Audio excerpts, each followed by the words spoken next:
السلام عليكم ورحمة الله وبركاته. الحمد لله القائل: يا أيها الذين آمنوا لا تدخلوا بيوتا غير بيوتكم حتى تستأنسوا وتسلموا على أهلها ذلكم خير لكم لعلكم تذكرون. أشهد أن لا إله إلا الله وحده لا شريك له وأشهد أن محمدا عبده ورسوله. اللهم صل وسلم على سيدنا محمد وعلى آله وصحبه أجمعين. أما بعد، فيا أيها المسلمون اتقوا الله اتقوا الله اتقوا الله. أوصيكم وإياي بتقوى الله فقد فاز المتقون. قال الله تعالى: يا أيها الذين آمنوا اتقوا الله حق تقاته ولا تموتن إلا وأنتم مسلمون. Muslimin yang dirahmati Allah Subhanahu wa taala sekalian, saya menyeru agar kita bersama-sama meningkatkan ketakwaan kita kepada Allah Subhanahu wa taala dengan melaksanakan segala perintah dan meninggalkan segala perkara yang dilarangnya. Semoga kita semua diberikan kebahagiaan dan kejayaan di dunia dan di akhirat. Para jemaah diingatkan supaya jangan bermain dengan telefon bimbit atau bercakap-cakap ketika khutbah disampaikan. Pada hari yang mulia ini, mimbar akan membicarakan khutbah bertajuk Ziarah Ukhuwah di Irad Meraih Berkat. Hadirin Jumaat yang dirahmati Allah Subhanahu wa taala, tidak dinafikan bahawa sambutan Hari Raya Aidul Fitri yang disyariatkan hanyalah pada tanggal 1 Syawal. Namun ia tidak menghalang kebaikan untuk saling ziarah menziarahi, menyambung silaturahim serta ukhuwah sama ada pada bulan Syawal maupun pada bulan-bulan yang lain. Dalam budaya masyarakat Islam di Malaysia, bulan Syawal sering digantikan sebagai waktu yang saling berkunjung antara sanak saudara, kaum kerabat, jiran tetangga dan rakan taulan. Amalan ziarah menziarahi ini bukan sahaja sebahagian daripada tradisi masyarakat kita, tetapi juga suatu amalan yang dianjurkan dalam Islam. Hakikatnya ia membuka ruang untuk mempereratkan silaturahim, memperkukuh ukhuwah Islamiyah, serta saling bermaafan dan mendoakan antara satu sama lain. Selain itu, amalan ini turut membawa keberkatan, menghidupkan semangat persaudaraan dan memperkukuhkan nilai kasih sayang dalam masyarakat. Hadisnya diriwayatkan daripada Anas bin Malik radhiyallahu anhu bahawa Rasulullah sallallahu alaihi wasallam bersabda, "Man ahabba an yubsat lahu fi rizqi wa yunsa'alahu fi athari falyasil rahimah." Sesiapa yang suka untuk diluaskan rezekinya dan dipanjangkan umurnya, maka hendaklah dia menyambung silaturahim. Riwayat Al-Bukhari dan Muslim. Berdasarkan hadis ini, dapat kita fahami bahawa menjaga hubungan baik dengan keluarga, sanak saudara, jiran tetangga dan rakan taulan bukan sekadar nilai sosial, tetapi juga mendatangkan keberkatan dalam rezeki dan umur seseorang. Hadirin Jumaat yang dikasihi Allah Subhanahu wa taala, dalam kegembiraan kita berziarah, semestinya kita dituntut untuk memelihara adab-adab yang dianjurkan sesuai dengan sunnah Rasulullah sallallahu alaihi wasallam, agar kunjungan kita tidak menjadi beban atau mengundang rasa kurang senang kepada pihak tuan rumah.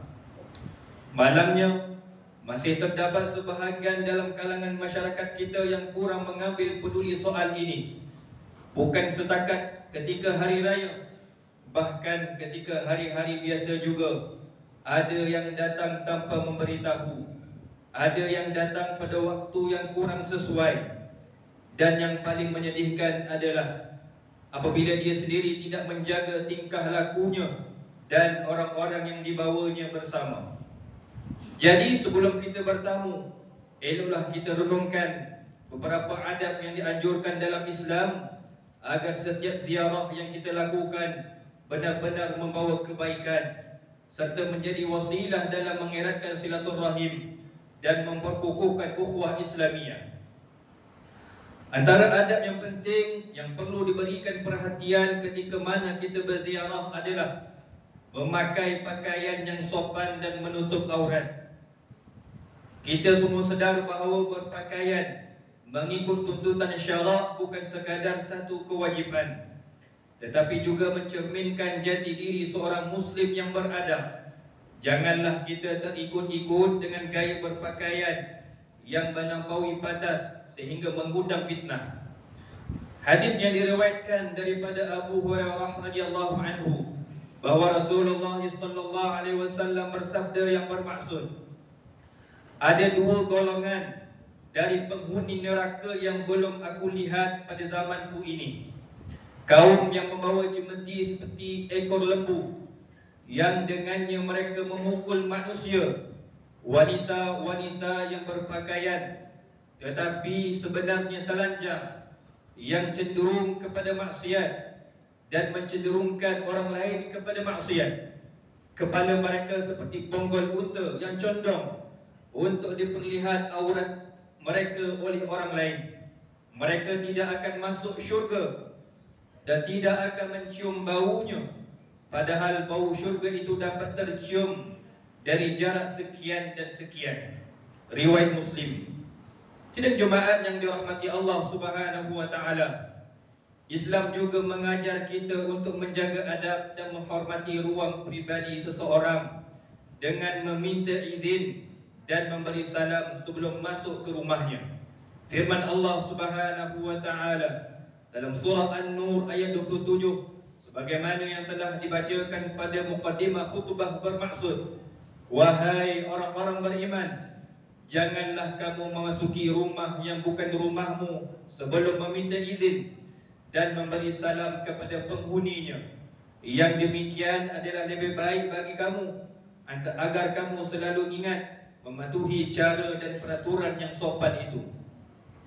Dalam ayat ini Allah Subhanahu wa taala menggunakan kalimah istighnas yang memberikan maksud meminta izin. Oleh itu kita dituntut untuk meminta izin serta memberi salam sebelum memasuki rumah seseorang. Daripada ayat ini juga dapat difahami bahawa kunjungan yang dilakukan tanpa izin pihak tuan rumah bukan sahaja dianggap menceroboh ruang pribadinya, tetapi juga boleh menimbulkan ketidakselesaan dan gangguan yang tidak sepatutnya. Rasulullah sallallahu alaihi wasallam mengingatkan bahawa jika seseorang telah meminta izin sebanyak 3 kali namun tidak mendapat sebarang keizinan, maka hendaklah dia beransur dan pulang. Hadis yang diriwayatkan daripada Abu Musa al-Asy'ari dan Abu Sa'id al-Khudri radhiyallahu anhuma bahawa Rasulullah sallallahu alaihi wasallam bersabda, apabila seseorang di antara kamu meminta izin sebanyak 3 kali tetapi tidak mendapat keizinan, maka hendaklah dia pulang. Riwayat Al-Bukhari. Hadirin Jumaat yang dimuliakan, sebelum kita bertandang ke rumah seseorang, sewajarnya kita memilih waktu yang sesuai agar tidak menyusahkan atau membebankan pihak tuan rumah. Sebaliknya memaklumkan terlebih dahulu dan dapatkan keizinan bagi memastikan kunjungan itu diterima dengan baik. Janganlah kita hadir pada waktu yang terlalu awal atau ketika waktu solat atau di saat mereka mungkin sedang berehat. Kata Al-Imam Al-Nawawi dalam kitabnya Al-Azkar, sangat dianjurkan untuk menziarahi orang-orang soleh, saudara mara, jiran, sahabat dan kaum kerabat, serta menghormati, berbuat baik dan menjaga hubungan dengan mereka. Namun kesesuaian dan kekerapan ziarah ini bergantung pada keadaan, kedudukan dan kelapangan mereka. Seharusnya juga ziarah dilakukan dengan cara yang tidak mengganggu dan pada waktu yang tidak disenangi oleh mereka. Sidang Jumaat yang dikasihi Allah Subhanahu wa taala, kita juga dituntut untuk menjaga pandangan dan tidak mengintai ke rumah yang dikunjungi. Perkara ini mungkin kelihatan remeh, tetapi Rasulullah sallallahu alaihi wasallam sendiri telah menunjukkan contoh kepada kita dengan tidak berdiri secara terus menghadap ke pintu rumah. Sebaliknya baginda sallallahu alaihi wasallam berdiri di sudut kanan atau kiri pintu supaya privasi dan kelesaan tuan rumah terjaga. Begitulah halusnya akhlak baginda sallallahu alaihi wasallam dalam menjaga kehormatan dan keselesaan tuan rumah. Dalam sebuah hadis, Sayyidina Abdullah bin Busr radhiyallahu anhu meriwayatkan, apabila Rasulullah sallallahu alaihi wasallam datang ke pintu rumah suatu kaum, baginda tidak berdiri menghadap pintu secara langsung, tetapi berdiri di sudut kanan atau kirinya, lalu mengucapkan Assalamualaikum, Assalamualaikum. Riwayat Abu Dawud. Selain itu, kita juga tidak digalakkan untuk berada terlalu lama di rumah yang dikunjungi. Sebagai tetamu, seharusnya kita peka dengan keadaan tuan rumah. Lebih-lebih lagi jika mereka mempunyai urusan lain yang mendatang atau perlukan sedikit rehat. Cukuplah kita sekadar bertemu, berbual dan bertanya kabar tanpa mengambil masa yang terlalu lama. Sidang Jumaat yang dirahmati Allah Subhanahu wa taala, di samping menjaga batas waktu ketika berziarah, pastikan kunjungan kita tidak menyebabkan sebarang kerosakan terhadap rumah atau barang-barang yang ada pada rumah tersebut. Ibu bapa juga harus bertanggungjawab sepenuhnya dalam memastikan rumah anak-anak mereka tidak merosakkan atau mengganggu persekitaran rumah yang dikunjungi, kerana ini boleh mencemarkan tujuan ziarah. Oleh itu, marilah kita sama-sama hayati matlamat utama ziarah, iaitu menyuburkan kasih sayang dan memperkukuh silaturahim serta ukhuwah Islamiyah antara satu sama lain. Jangan biarkan kunjungan kita menjadi sekadar adat kebiasaan, tetapi jadikan ia sebagai jalan meraih keberkatan dan redha Allah Subhanahu wa taala. Sebagai tetamu yang beradab, janganlah kita lupa untuk mendoakan kesejahteraan tuan rumah dan keluarganya agar mereka sentiasa dikurniakan rezeki yang melimpah ruah serta kehidupan yang barakah. Antara doa yang boleh kita bacakan adalah seperti doanya baginda sallallahu alaihi wasallam, sebagaimana hadis yang diriwayatkan daripada Al-Miqdad bin Amir radhiyallahu anhu, bahawa Rasulullah sallallahu alaihi wasallam pernah berdoa, "Ya Allah, berilah makan kepada orang yang telah memberikan aku makan, dan berilah minum kepada orang yang telah memberikan aku minum." Riwayat Muslim.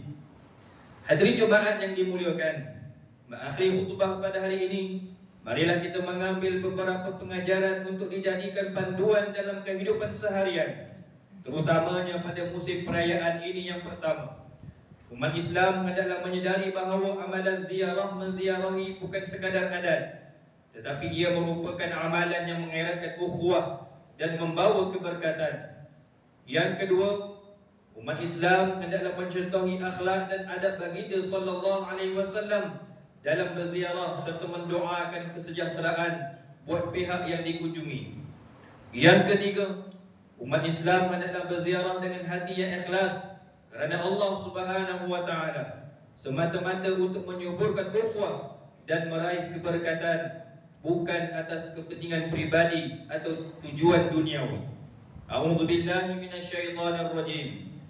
Wa idza huyyitum bi tahiyyatin fahayyu bi ahsana minha aw rudduha.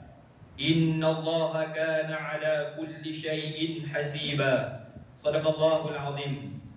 Dan apabila kamu diberikan penghormatan dengan sesuatu ucapan hormat seperti memberi salam, maka balaslah penghormatan itu dengan yang lebih baik, atau balaslah dia penghormatan itu yang sepadan. Sesungguhnya Allah menghitung segala sesuatu. Surah An-Nisa ayat 86. Barakallahu li wa lakum fil Qur'anil azim wa nafa'ani wa iyyakum bima fihi minal ayati wa dzikril hakim. وتقبل مني ومنكم تلاوته إنه هو السميع العليم. أقول قولي هذا وأستغفر الله العظيم لي ولكم ولسائر المسلمين والمسلمات فاستغفروه إنه هو الغفور الرحيم.